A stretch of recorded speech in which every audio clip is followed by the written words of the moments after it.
Welcome. I'm your host, Paula Scatoloni, the founder of Transformative Harmonics, a podcast that offers listeners a synthesis of ancient wisdom and modern science. Hello, listeners. I would like to introduce my guest today. Before I do, I would like to invite you to take a seat, relax, and open your mind because we are going for a ride. I know that I haven't spoken a lot about the role of astrology at this time, but I would like to create a framework for you. You may see a lot of people around starting to engage and follow astrologers, and even schools where people are starting to go to astrology to learn, both for themselves or for others. And astrology is one of the pieces when we think about the Great Awakening. The Great Awakening has a lot to do with remembering. And following the stars was one of the ways that the ancestors remembered. They knew. They used it as a pathway of understanding their relationship to themselves in terms of their moment of birth and what was happening in the cosmos at that time. But also, they understood the planets as archetypes, and the planets as being connected to our emotions, and the planets as having information about the places where we're stuck at a thematic level and an archetypal level, what that might mean. And then we have our guest today who's going to take you on a ride, and we're going to talk about evolutionary astrology, or the soul's journey, which is a little different than other Western models. And I first came across Shae in my own exploration and deeper understanding of myself. And I found a place for astrology in my whole transformation and journey. I think it is a wonderful tool that's out there now. And so I brought Shae on as a faculty member for those that are interested in astrology as a pathway for understanding their journey. And I invite you to take in what feels comfortable and to set aside anything that you don't have space for. Maybe you'll go back to it later. And I hope you enjoy this conversation as much as I did. Shae Fairleigh is an evolutionary astrologer, galactic astrologer, gene keys guide, human design practitioner, and shamanic journey facilitator of crystal dreaming.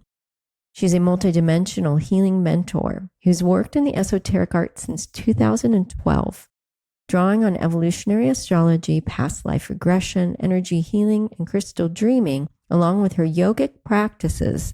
Shae offers intuitive, soul-centered readings that bridge the ancient wisdom with the modern consciousness. Shae is the author of The South Node of the Moon through the 64 Gates of the I Ching, supporting others to remember their deeper soul story, awaken their multidimensional awareness, and reconnect with their authentic path through embodied spiritual transformation.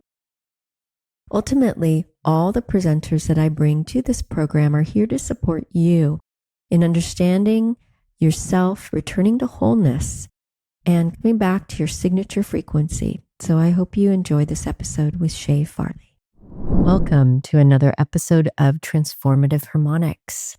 I'm Paula Scatoloni, your host. And before we begin today, we're going to have such a rich discussion. I want to make sure everyone is ready for it. So I'm going to ask you to take a moment and just take a few breaths and slow down and arrive in this space with us. In whatever way helps you to do that. That might be to look around the room. It might be to hear the sound of your breath. It might be to feel the support of the chair behind you, or anything that you're in contact with physically that's welcoming you to settle, to let go. And as we do this, there's a slowing down in the nervous system that happens, and it puts us in a receptive state. And I always like to start this program with that, because when we're in a receptive state, we can bring our curiosity and we can say, oh, even if there's something that we're sharing that's not in your box of paradigms, because today we're going to stretch your paradigms a little. If you are not already on board with things like astrology and whatnot. And with settling and spaciousness comes the curiosity to stretch how we think, how we believe, what our perceptions of ourselves as humans, and what is happening in the world right now, which we're going to talk about. So we'll start with that slowing down, and certainly if you need to pause as well and come back, feel free to do that. But coming in a receptive state. And so we begin today with Shae, who I've introduced in my introduction. And this beautiful soul has been a new person in my life since I was introduced to the Gene Keys and started to explore that as another map for understanding the soul's journey, and the Gene Keys as a connection. I'll let her talk about it with astrology. And so I am thrilled that we get to spend some time today to hear about your story, and also to just have a chat about your perception, right, of where we are right now in our human evolution. So welcome, welcome. Thank you. Thank you so much, Paula, and everybody that tunes in and listens at some point. Thank you. Wonderful. Well, I always like to start, although I know some of your story.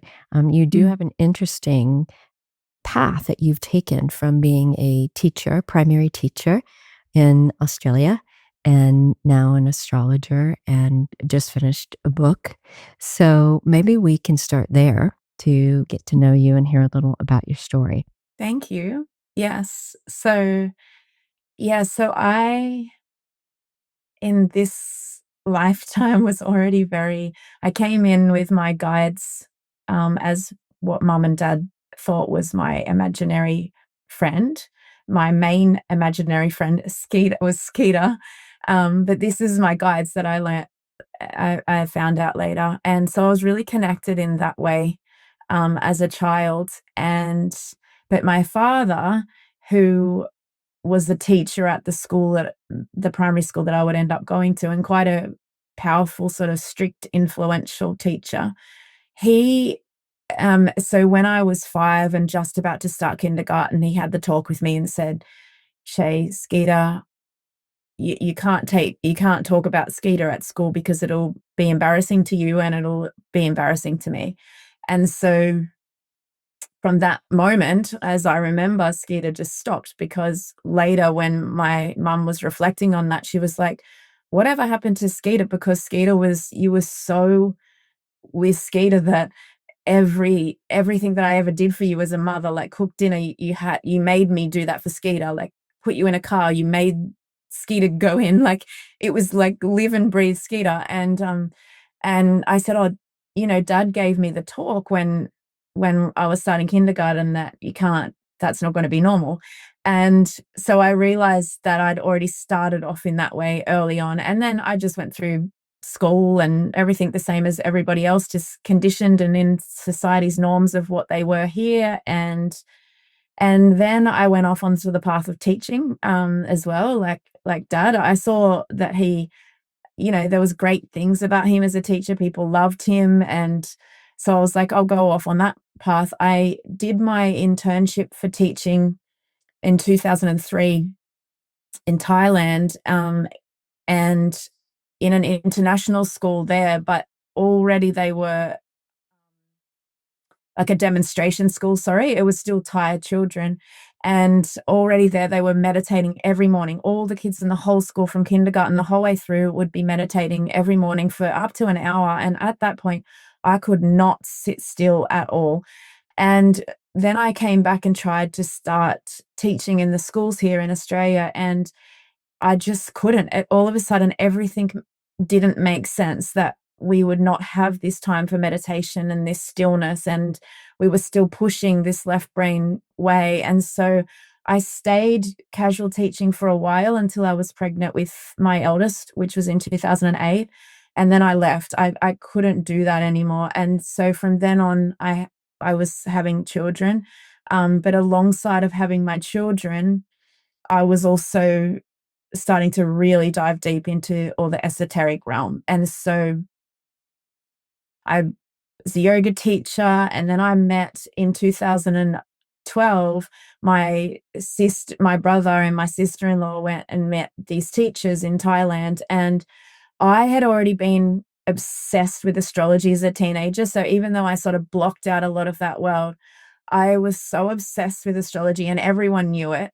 And I would, even from 7 years old, I would be reading just like all astrology books, and I would just devour them and take in everything. But I would still be sort of critically analyzing like what was missing without understanding like why would I know so much about astrology with it not being given to me in this lifetime. And so then when I was doing yoga teacher training, I actually was given Jen Spiller's book, which is on the nodal axis. And as soon as the south node and the north node, which is like a container, as soon as they were presented to me, it was like the missing piece, because when you add the nodes, then it's under the it's saying and stating that there's reincarnation, and that is not just this lifetime. And that was always the missing piece, because when I was reading astrology books, I realized that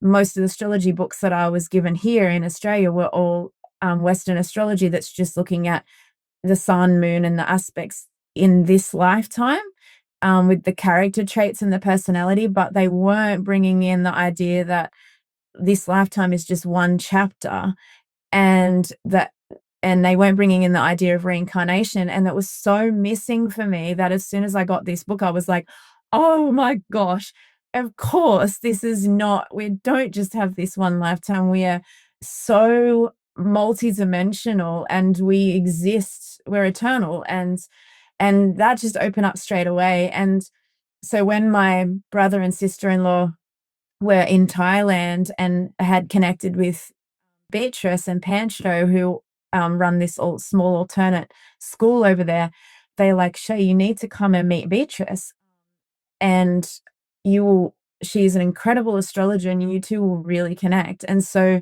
as soon as I went over there, I had this like heartfelt, immediate moment of, oh, you've been my mother in many lifetimes, and we've been together in lifetimes. And then because she also does deep yogic practices, so she's not just an astrologer, but she's leaning into it because she spends a lot of her life doing deep esoteric practices to open the channel. And so we would be doing yoga practices all day, and so at nighttime you're sort of astral traveling in a way that you're remembering past lives, and all of a sudden all these past lives would come in where I was astrologer with her, and different settings would come in, and then it all opened up. And so after that, because my boys were little then, and Levi was just born, I'd actually already connected with her.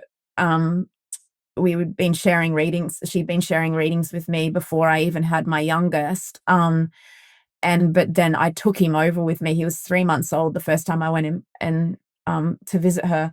And so as soon as this connection opened, then I came back, and I couldn't teach in a normal way, in a mainstream way. I just started offering readings to my family and friends for free, and then it extended. I was offering readings for $30. In 2012, I registered Astrohealing, and then it just expanded, and I was doing evolutionary astrology readings. And then in 2018, I had a reading off a guy called Mark Bentley. He's a Gene Keys guide and ambassador. He was also doing human design, so he was combining human design and Gene Keys at that time. And I had a reading with him. His background's not astrology, but he would just combine human design and Gene Keys.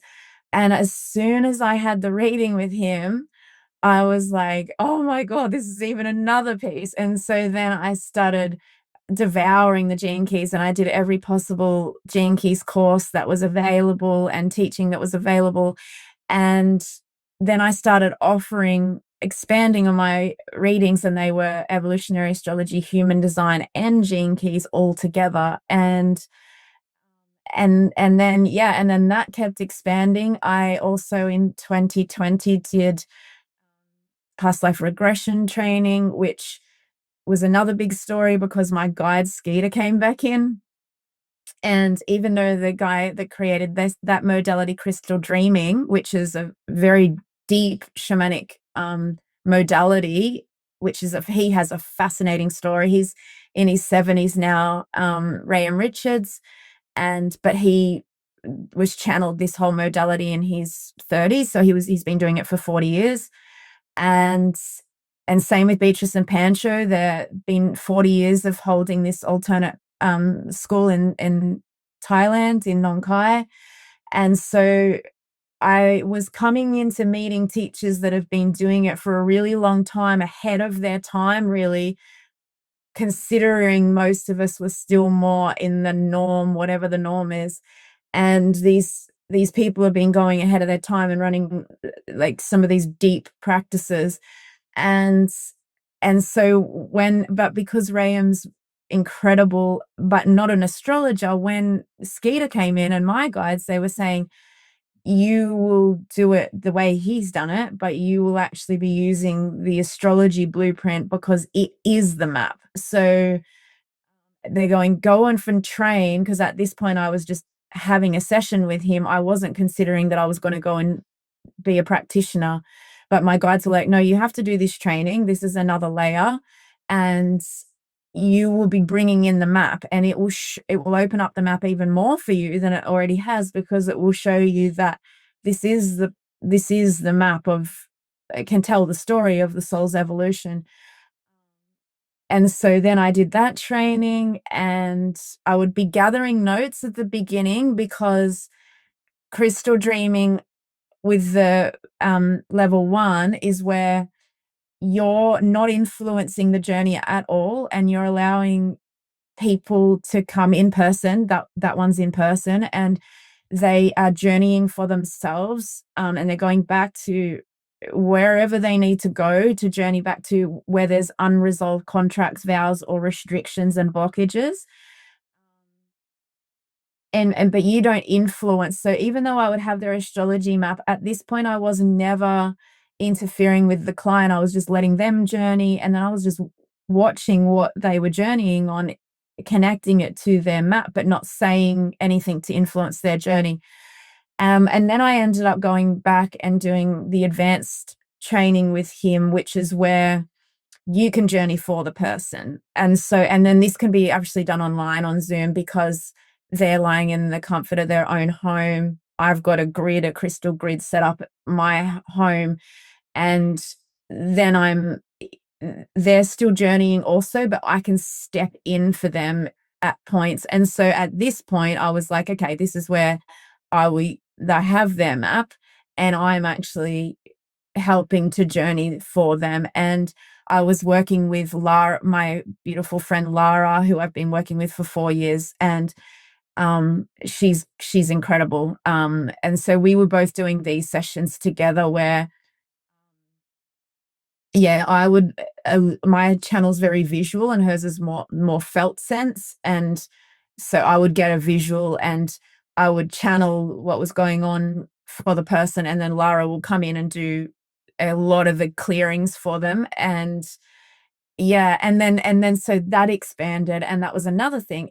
And then sorry, this is really long-winded because there's so much. And then within that, sometimes people would be journeying back to lifetimes that aren't on Earth. And I did ask Graham, when I was doing the training with him, about how, when you were first starting this off 40 years ago, and you've got people going to unknown places and they don't know where they are. They're trying to gather information from their environment, and you're holding space for them, and you're trying to quickly think on your feet, because you've got to know where, like a certain level, you've got to know where they are so that you can help them navigate and do the clearing. And I said, how did you navigate that, like 40 years ago, when they're going to all different places? Because he's got a book of interesting client sessions, and there's some incredible sessions in there. And I said, yeah, how did you know? And then he was like, half of it would be channeled, and then it would be clients' experiences. And I just quickly learnt that there's a lot of places that you go. But he said, but for me, I don't need them to know their story to help them clear it. So I'm not really going into the story of it so much, other than he still needed to know to be able to help them. But for me, I was like, I actually do like with clients to be able to give them a story of where they've gone so that there's an understanding, because that's how I work even in my astrology readings. I want them to have an understanding. And so then, because people were going off into different realities and dimensions, then I thought, oh, I need to learn galactic astrology. So then I went and did training, and I've been certified now as a galactic astrologer as well, because clients go everywhere. They go everywhere. It's so multidimensional. So it's been a big journey. It's incredible. And you've traversed so many places. And I feel like I want to pause a little just to give you a moment to, in your words, how do you help people grasp this idea that we have this soul that has a larger storyline than we might have thought of, and you're pulling the pieces together of that storyline to help, with the maps. How do you explain that to people? Yeah, so for me, when I first started offering the readings in 2012, this was even going back. And that's why I'm so just in awe of some of these teachers that have been doing it, 40 years, because going back even 40 years, we're in a different time to what we are today, with people's allowing this in. And so even in 2012, I would just say it, because I had been so straight away opened up that I knew it wasn't really a doubt. I knew what I had experienced myself with Beatrice and with going back into past lives. So I was comfortable in knowing that that was okay. I never went around if I had to ever go to an appointment anywhere and they say, what's your profession? I would put teaching. I would not put astrologer, but in terms of when clients themselves would book a reading, I would not hold back, because I think, okay, you've asked for a reading because you're open to what I'm going to say as a person. Otherwise, you would have connected to a different astrologer. And so I would just start giving it to them that, that in this understanding, there's past lives. Back then, Beatrice would say to me that often if she sensed a person was really blocked to it, or they had more Christian conditioning that they would believe in one life, then you can use the South Node and say childhood themes. You don't have to bring in necessarily say it's past life themes. So it would still be a gentle way of saying, whatever your belief is this is open, but please just open yourself to receiving what I say. And I really, in the first few years, I think it was quite a shock, my readings, to some people, but they would still take it. And sometimes they wouldn't understand it straight away. But I would get these messages like 3 years later going, oh my gosh, I just remembered I had a reading from you. And I went back and listened, because I was just doing audio recordings, not video recordings. I would go back and listen, and now it's making sense, but back then it didn't. So it did take a while for me to find my groove, and for people to actually also receive it at that time. And then as it went on, when people were receiving it, but they were sort of saying, like, if they had a skip step, which is in evolutionary astrology, like a blockage, they'd go, I really do have a block in that particular area, or that really has been a challenge for me. What can I do what do you suggest I do to help that blockage? And because I hadn't done the past life regression training, then I would say, well, you can have Reiki, because I'm also a Reiki practitioner. You can do all the like yoga and start to contemplate things and go on that path of intentionally just trying to heal it in your way. But I didn't have a direct way, I guess. And it wasn't until, and then the Gene Keys and Human Designer opened it up in a different way, because they go really deeper into the archetypes. So in astrology, we have the whole archetype, say, of Pisces, and we know the astrology aspects of that archetype, and we can know the multidimensional aspects of it, but it's still like a broad, this is Pisces, this is this. When it goes through the I Ching, which is what the Human Design and Gene Keys are based on, and the I Ching gates themselves are the gates are made up of two trigrams that make up a hexagram, and the trigrams are the elements.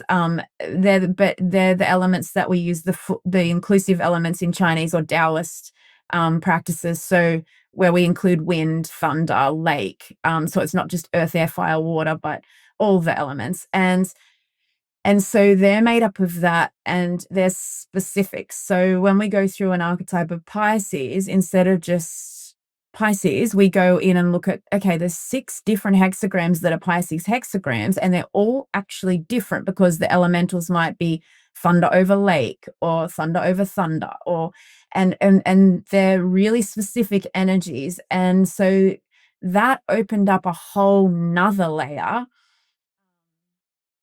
of giving people, and then because human designs more even the mechanics, people understood it. So by this stage, when I was 2018, when I was adding human design Gene Keys, people really started to understand. I didn't have to explain. They were like, oh my gosh, that's me, because they'd have a full body. Yes, that's me. I wouldn't even have to convince them.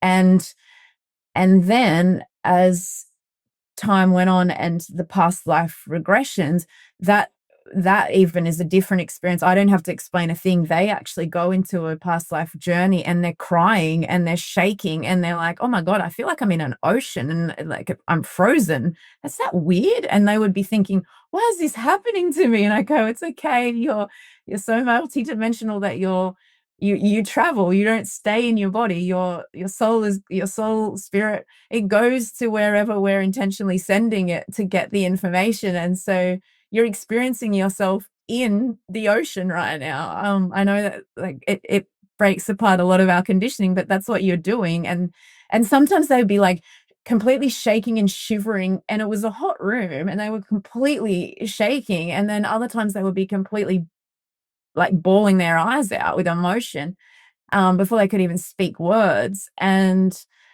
yeah, and it was just, it just kept, yeah, it spoke for itself. People just experience it, and there's sort of no denying.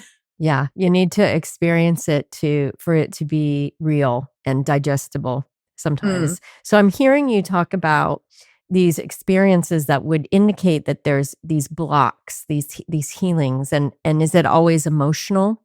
These when you're seeing in the chart or identifying that there's a theme, is there always going to be some emotional component there that needs Yeah, because our emotions spread into all terrain. Yes. But sometimes the emotion is, is this called an emotion? Sometimes the emotion is where they've numbed out and they're absent in this life, that they've withdrawn, and then that'll still show up in their evolutionary astrology as a blockage. But and then when we go back on, because the planets, so in evolutionary astrology, the blockages that show up in astrology, they're planets that square the nodes. And so if it's the moon that square the nodes, it's always very emotionally sensitive. If it's Saturn, it's a restriction. And if it's Venus, it's usually around relationships and blockages in relationships. Every time a person goes to express their truth, they find for some reason relationships keep falling apart no matter how much I want them to work. And so each planet has a theme that comes into that blockage. Saturn is a really interesting one too, because when there's blocks and restrictions there, we assume sometimes that someone else did something to us in a past life to cause a blockage, but often the person themselves restricted themselves out of life or death fear, because because the witch trials went on and all of these things. If a person was skilled as a witch, you've got this, but as if a person was skilled as a witch and they were seeing that the witches were being hunted, they restrict themselves. And in this lifetime, they might have this innate not like desire and gift that they know certain things, certain healing practices, but there still might be a vow restriction there that they've blocked themselves because they don't want to stand out and obviously get their head chopped off or burnt.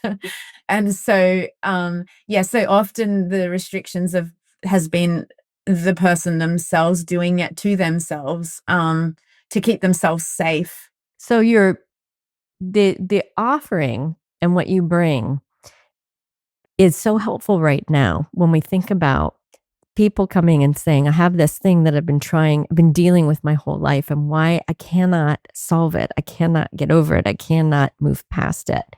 Mm. And so there's this invitation of, well, let's look at it in a progressed way through all of your lifetimes and see if we can find that linchpin or that pattern in other places. Mm. And then the maps that you use. So where does your new book, which is about the South Node, the South Node of the Moon through the 64 gates of the I Ching, how that isn't, no one has written a book like that before. So let's talk a little about that and its place in understanding the soul's journey. Yeah. So even in the beginning chapter, I didn't know if this is a new thing. I know I can't believe I'm going to say this, but it's just truth, and I love transparency. But it's just gone. It's available now, and already I wrote to Tammy, my friend that was helping me edit it, and say, I'm already like, is it normal to feel like it's not good enough already, and it's already outdated, and I wouldn't, and she said 100% that is the most normal thing ever, but the way that people will receive it is not outdated. But for me, it's like as soon as something you put something out there, it seems like you're already criticizing it. And I don't want it to be like that, because I want it to be exciting, because in another way, I'm innately proud that I completed that. I've wanted to do that book for a long time. But then on the other hand, I'm like, oh, it could have been better. But I do say in the beginning that the South Node alone is restricted. We can't, your whole chart is so multidimensional that, you can't just look at the South Node alone and know. But I have gone in and made it deeper and richer than I've seen before in other ways, because so Jan Spiller's book that opened me up originally, it's on the South Node. It's all on the South Node, but it's just through Aries South Node, past life themes, and what Libra, because if they're Aries South Node, the opposite sign's Libra. So Libra's the North Node. So Libra's Aries South Node, Libra North Node, this is what you're trying to integrate. And so she puts it as a whole archetype, and it opened me up tremendously. Can I ask a question really fast? Yeah. So the South is important for your past. Yes. And the North is where you're going. Yes. Okay. Yes. So it's the trajectory of your evolutionary intent to incarnate. So, we can look at our sun as our main core essence or character that we're emanating in this current lifetime. And we can look at the moon of our emotional body and how it's experiencing reality in this current lifetime. And we can look at Mercury as our how our mind is trying to make sense, and how our mind's trying to navigate this experience in this lifetime. But the south node is our soul's journey. So it's not just like it's not to say, so I'm a Pisces sun, but my south node's Aquarius. So it's not just to say, oh, Shae's a Pisces in this lifetime, but she's been an Aquarius previously. It's more than that. It's if I was to put together all of my previous incarnations on Earth, in any era on Earth or in any other planet that I've lived in and experienced, the deepest imprints that I've already gathered are through this Aquarian like energy archetype. And so your south node includes your like skills that you've already developed. It includes the mastery that you've already been working in that trajectory, but it also includes some of the imprints and the wounding and the traumas. And so even though our soul is pure whole and a fractal of light that can never be broken, damaged, or anything, our incarnating aspects of our soul can get like wounded and traumatized in different settings when we've come to Earth. And I used to say it was only trauma on Earth that I had this idea before exploring it deeply with Galactic. I had more of an idea that other planets that we exist on were all lovely and Earth was the lessons, like Dolores Cannon would say, Earth is the school where we are learning the gravity of what it means to be in that emotional humanness where we forget our multidimensional state, and it's hard, the lessons. And so I would think, the traumas must only come from Earth, but there's wars on other planets. There's expansion. Everything is like, all planets are doing this. And so our South Node shows us where our skills are, but also where there's been traumas and imprints that have shaped largely a lot about ourselves. And so for me, even when I was listening, because I really love listening to Bruce Lipton and these quantum scientists, but when they would say, our first 0 to 7, when we're in the theta brainwaves and we're taking on these subconscious programs, they're the programs from 0 to 7 that are running our subconscious.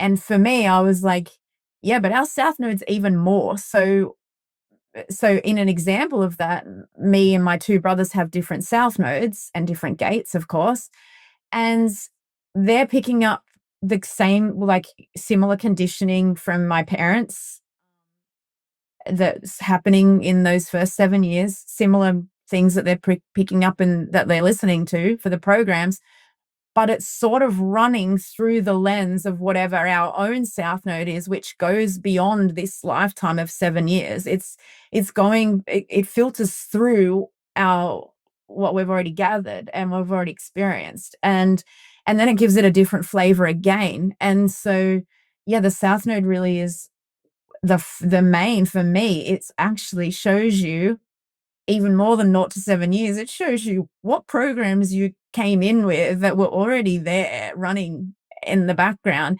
And then the North Node is the evolutionary soul's intent to learn and bring in and integrate more of the qualities of that other polarity. It's like where our future self, I always think of it as where our future self is leading us to, and where our growth is. And it's usually the places we don't want to grow are the places where the most difficulties we have, right? So it seems like an important book at this time. And so let's talk a little bit about this time and why that South-North node relationship might be a helpful thing to know about at this time in our human evolution. Yeah, and so this is where I have to be I'll just say it like this as well. I 100%, I'm a guide for the Gene Keys, and I absolutely adore the Gene Keys depth. 100%. They are incredible. And I've done the activation sequence, the Venus sequence a few times, the pearl sequence. I've done all of the retreats before, but now I'm going back through the sage's journey that he's running at the moment, before he retires from that way. And I was just listening even again this morning to where we're at in here. And so the whole of the gene keys, he's getting you to just listen to your life's work and don't try to jump outside of that sphere. Or now we're up to the evolution. Don't jump outside of that sphere, and give it your all, like give it your whole contemplation and let it really move into the field. And so then to bring in the nodes now at this point seems like I'm not undervaluing the importance of staying with one sphere, because we're so rushed and curious to move to the next thing, to the next thing, to the next thing, and it does lose its flavor. But at the same time, because of who I was as already an astrologer before I came to the gene keys, because in the gene keys hologenetic profile, all of the astrological markers and planets are not there. So the nodes aren't in the gene keys profile, and neither is Pluto, Neptune, Uranus, which is some of these big soul ancient connections, like first soul incarnations, and which planet you incarnated on, like Pluto, Neptune, Uranus can tell a lot about that. And in evolutionary astrology, the nodal axis and those outer planets are actually the biggest things that you're looking at for that evolution of the soul's journey. And so coming to the gene keys when they haven't got that, I straight away was like, I know what happened to me when I listened to my gene key life's work and evolution. And that was a complete, like, drop to my knees, bawling experience. So I'm not ever undermining that, because I have the 55, which is the gate humanity's moving through in the new earth change. I have that as my son, the 55 and the 59. And literally when I was listening to them, I was like, it was another part of the missing pieces that I was like, oh my gosh, I'm not just a Pisces, but this explains me. And then I had a full body experience. So they are absolutely incredible. But straight away for me, the way I operate, I would look at the hologenetic profile though and go, oh, we're missing a lot of the map. And so, so for me, I was like, oh, I have to include the map. And so when I got connected to the Global Gene Keys community, I would be like, where's the South Node? And they're like, settle down, take one sphere at a time, don't rush this process. And a lot of them had come in from human design, which isn't a normal path, but most of them weren't astrologers. And so for me, I was like, well, in evolutionary astrology, we could never miss those points, because they're the missing pieces of and so for me, I had to include it all.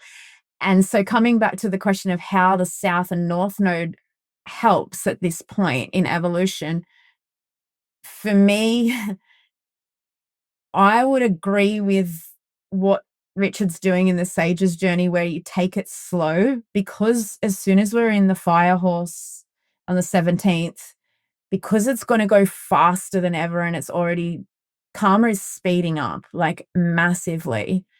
And so because everything's going to go even faster, his remedy in the Sage's journey is, let's do the opposite to what is happening, and let's contemplate and slow right down, because our life has been so fast that we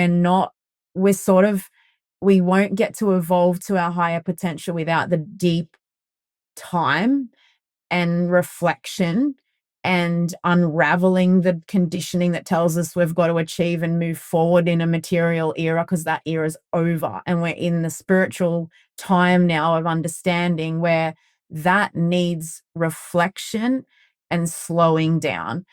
And so I would 100% agree with him. Actually go slow and take it in, and don't go too big too quick. But at the same time, we can hold these two different paradigms. If, on another sense, the south node of the moon will give you an experience and understanding where you'll understand that you are multidimensional and that you are, and that is another remedy for knowing that we are a fractal of that can never, that's eternal. Like, we are an absolute eternal fractal, and that is the remedy for the fear of dying. And so the whole evolutionary process, and what Richard Rudd got shown, this journey of evolution now where humanity's moving, it starts with the 55th gate, which is victim, freedom, freedom. And it ends eventually way down the track, maybe 100 years or so away. It ends with the 28th gene key. And the 28th gene key is the gene key of immortality, because it's the main gene key of fear of dying. And whilst we're still in our fear of dying, all 64 shadows are fear expressions. And so whenever we're in our fear of dying, because we think we've only got one life, we're reactive. And so whenever we're there, we're still doing all this stuff to build, to create more safety and security, to create more innate control of ourselves, because we're essentially deep down, even though we're not conscious that that's what the biggest fear is, we're so freaked out by dying and not existing anymore. And we will exist forever. So I think bringing in the whole chart is equally important as the slowing down and taking it in step by step. Yeah. Mm-hmm. Well, and you're bringing in this concept of reincarnation that is part of the shift in paradigm and opening up to the fact that we are more than we thought we were, or that many people are, that we've been taught. And then the paradigms keep us operating in a very small box of who we are and the choice that we have to change in this lifetime. So we just sort of have this learned helplessness, right, of enjoying this little bit of our experience, not knowing there's a whole bunch around that we could be exploring. So many people right now are moving towards taking the psychedelics that actually create a death experience. And I'm wondering about, like, the pull, maybe subconsciously or whatnot, to, to go through death in different ways as something that is, somehow we understand that at some level. And that's, part of what's drawing people to some of these modalities. So it's an interesting process to think about the different ways that people are exploring their multidimensionality, non-duality, consciousness itself. And it is simple and complex to consider that at the end of the day, it's all about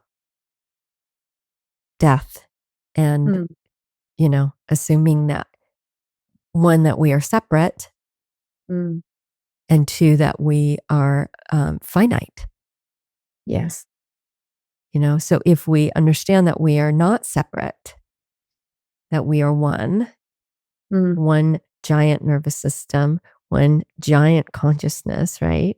Massive, and that we are not finite, we are infinite. It leaves a lot more space to hold everything that's happening. Yes. 100%. And ourselves, to be more gentle with ourselves, more gracious with ourselves, to create the space for holding a broader narrative. Yeah, 100%. Yeah, I agree. So, are there any other pieces in feeling into the overlap between all of these methods that you're using? Maybe we can end with giving a story or example Mm. of how this might look for someone and what kind of relief or shift might come when they can hold these layers all at the same time. So, okay, so let's use a little bit of your example, like your blue. Let's use a little bit of yours. I was saying today that I could bring in my chart because I could definitely speak to that and how it's given me so much depth of understanding. But and I actually haven't checked into your chart for a moment, so I just need a moment, okay? But because I know the main points of your chart that I'm going to bring, but I'm just going to bring up your chart on for me, like I won't bring it up on screen. Okay. Of course, I'm not going to be going into all areas, but for Paula, so I need to sort of have both your charts always running. So I've got your human design and I need your evolutionary astrology, but that's okay.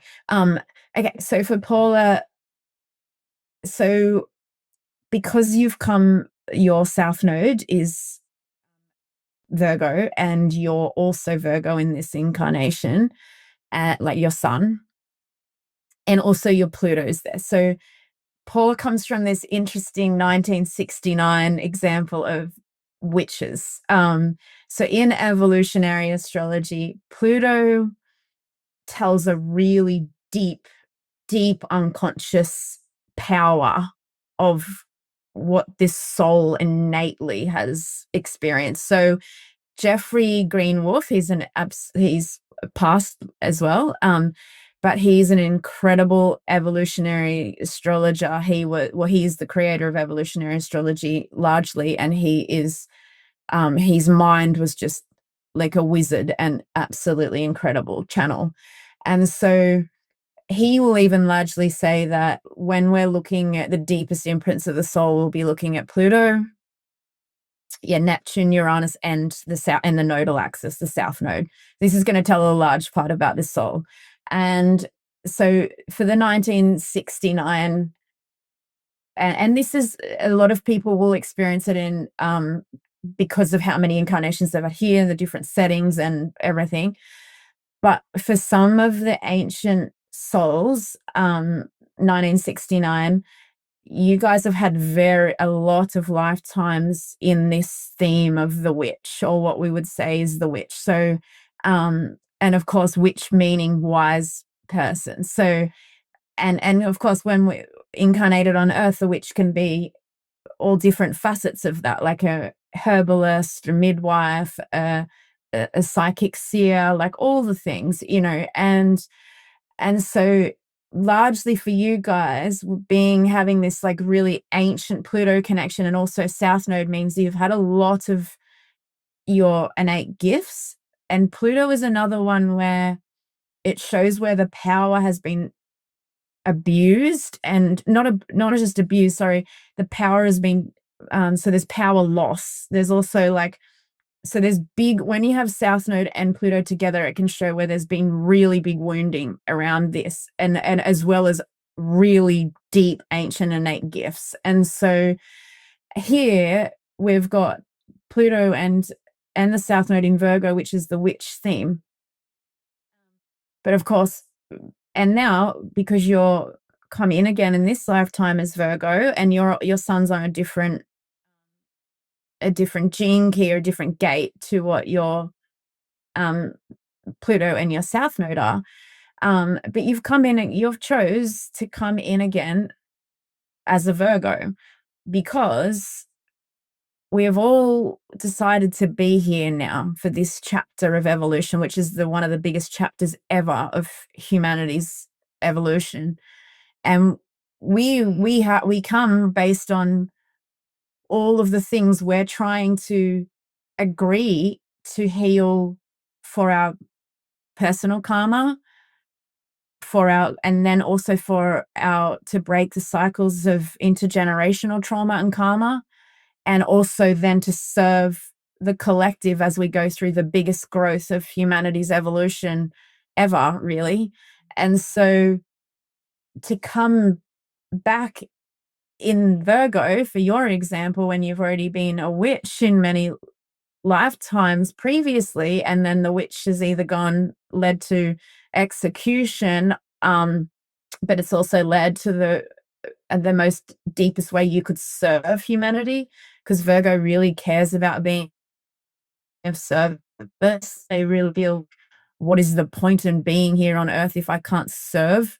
And so to come back in as Virgo means you're here now through this great shift where we're trying to serve, and you're serving back with a lot of bringing back on board a lot of what you already knew and what you innately are gifted at the same time as clearing up or healing any of where that meant and resulted in your execution.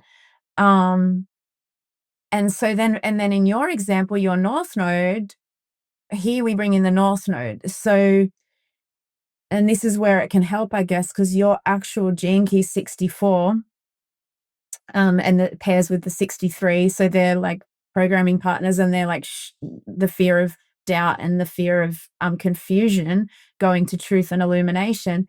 So on one hand, there's doubt, and we can contemplate doubt a lot in what Richard Rudd's saying to do for the sage's journey. We can contemplate doubt and see it.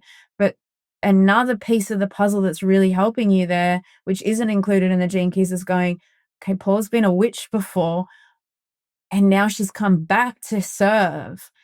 And and as a witch, what has she encountered as a soul that might be holding her back and leading more to confusion and doubts? And then the 22nd gene key is your North Node. This is what your soul's evolutionary intent is, and this is what your soul really wants you to bring in.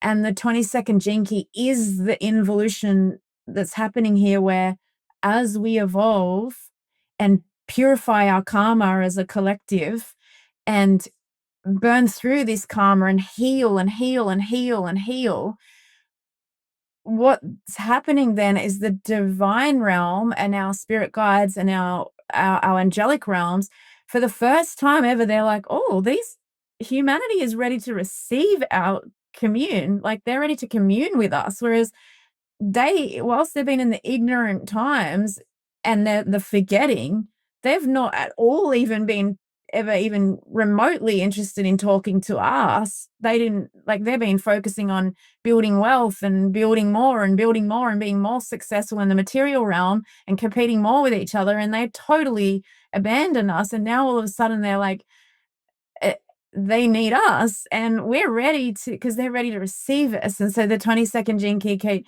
is like the involution, where the angelic realm moves in and descends into us because we're evolving up to it and ascending up to it, and we are ready to understand who we really are and come out of that time of forgetting. And so for you, it's opening up a lot of that channel of all of your innate, what you were building towards in many lifetimes, and couldn't sometimes properly serve because of the times of saying that witches are, and now you can serve in the way that your soul knows how to, that's innately skilled at. Yeah. Thank you. Thank you for that reminder. Yeah, I think it's a beautiful example of the ways in which the past influences the present without us understanding the depth of the why. And yeah, it's quite a journey to be on. It's quite a journey. Thank you. Thank you for showing that example. Mm. And I will say personally, I've had a session with you and have woven in and out of my understanding of the gene keys and the overlap between that and human design, as even though on the surface, some of this may not all make sense when you're sitting in front with the pictures and you're looking at the map and you're hearing the themes and then you're feeling the places where the blocks are. It does bring everything into a real clear kind of bodily experience of your truth. And you can really get to some of those places where these patterns of stuckness have just not been able to shift. So I would like to leave folks with that.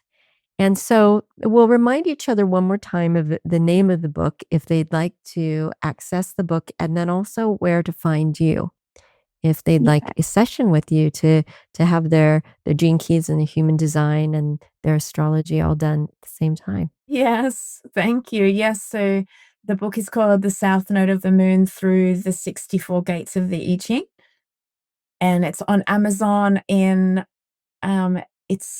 today. I thought it wasn't available in Canada yet, but Tammy's in Canada and she said, "No, it is. I've already got it." So, Canada, the UK, America, and Australia on Amazon. I think it'll be opening up to other countries. I'm not sure what the process is, but it's available already in those places. And then as far as me, my website, astrohealing.com.au, and my website sometimes confusing to navigate. Like, people will write to me personally and go, "Which one should I pick?" Because there's few offerings, and it's going through a process of being updated anyway, because I also do the galactic, as well, galactic astrology.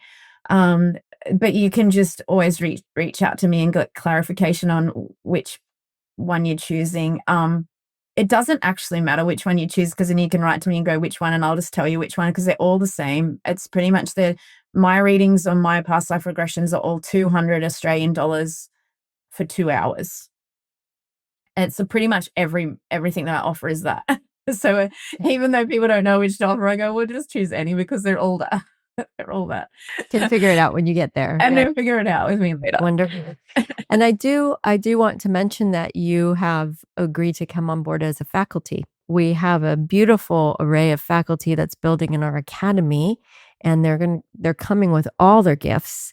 And so we have 2 Gene Keys guides in our program, but you are here to support with the astrology and with the overlap of the gene keys and human design. And so with the faculty sessions, they will be open to anyone, not just the people who are part of our program.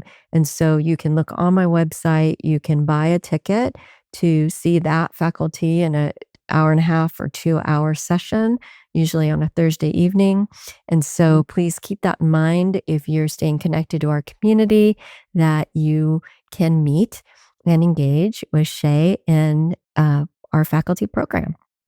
Yeah. Thank you so much. Wonderful. Well, thank you for spending the time and breaking this down for us in a way that makes sense. And I'm looking forward to buying the book, and I'm excited that it's available, and we'll look forward to hearing more from you. Thank you. Yes, I know it's always synchronicity, but yeah, we were talking. I've been telling Paula that it was going to be available January, blah, blah, blah, but we're hoping before today, and then it was literally available today. Yeah, the timing. It's great timing. Wonderful. Yes. Wonderful. Thank you. Thanks again. Thanks again. Thanks, Paula. Thank you so much. Thank you, everyone, for listening.